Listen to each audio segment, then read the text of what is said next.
Hey, welcome to Beyond Synth Fundamentals. Today we're going to be looking at the Volca sample and the use of sample looping. So first let's talk about the issues. The step sequencer is divided into 16th notes, so you can set up 16ths,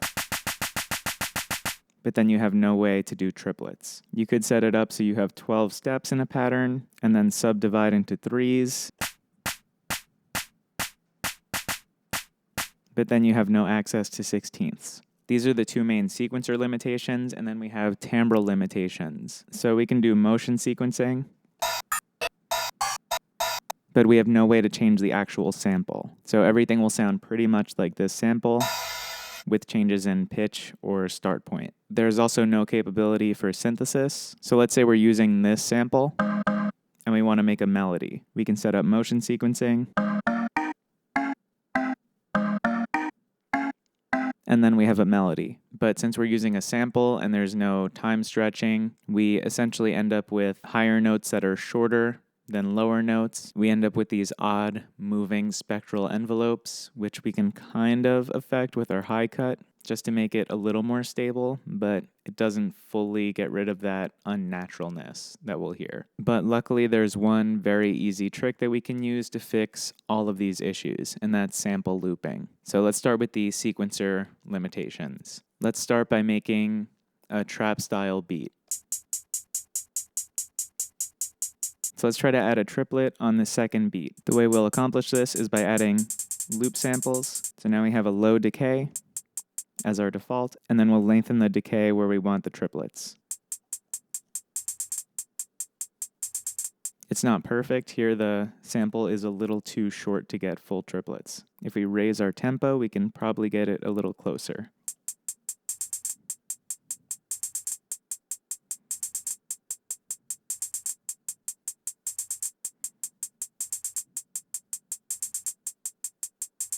Now let's set up a kick and snare pattern.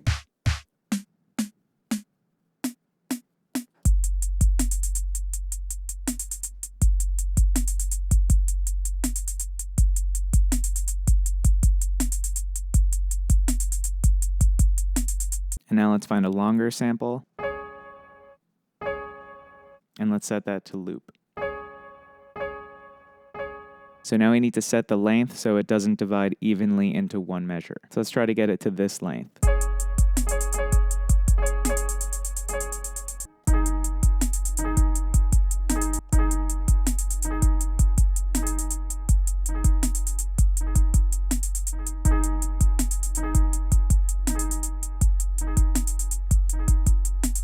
So now we essentially have a 2-bar pattern within this 1 bar. We just add that in the beginning. It'll start the loop. We remove it so it doesn't re-trigger.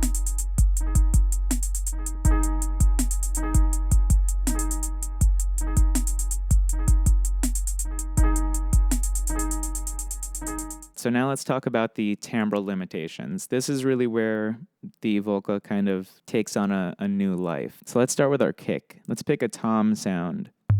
So this is sample number 45. Let's set this to loop and then lower our length.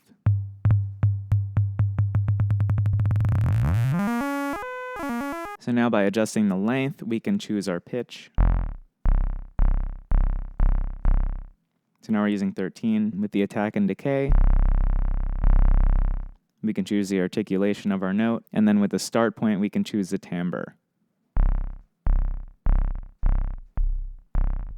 That's a pretty nice subtle kick. Let's get something a little more aggressive though.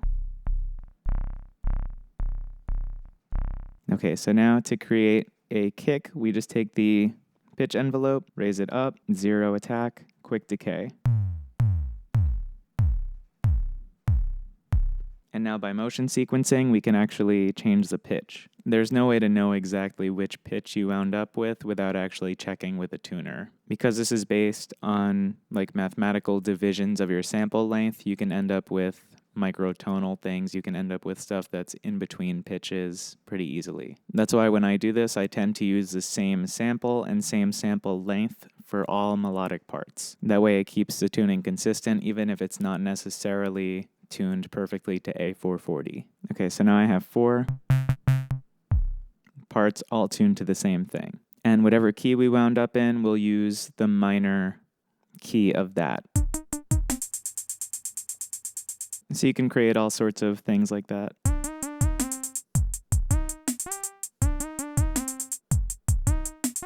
And all of that melodic material is just sample looping the same sample with different start points and different speeds.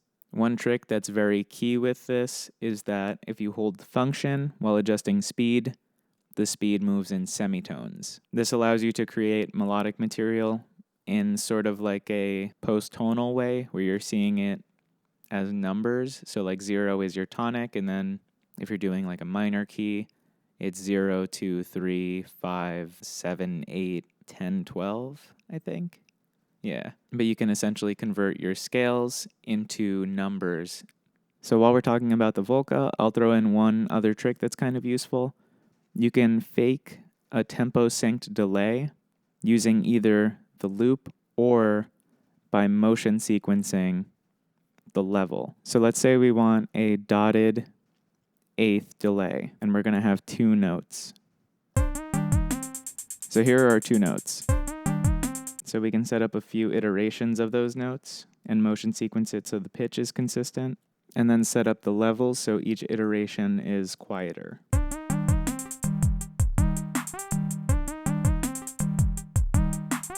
This is what it sounds like on its own. And with these tricks, you can really get a lot out of the Volca sample that doesn't really seem possible at first glance. You can make patterns that are independent of the sequencer. You can create sort of wavetable sounds. If you're really devoted, you could even create custom samples that will respond in predictable ways to sample looping. You can record a closing filter, so then as you change the start point, you're essentially changing your filter cutoff.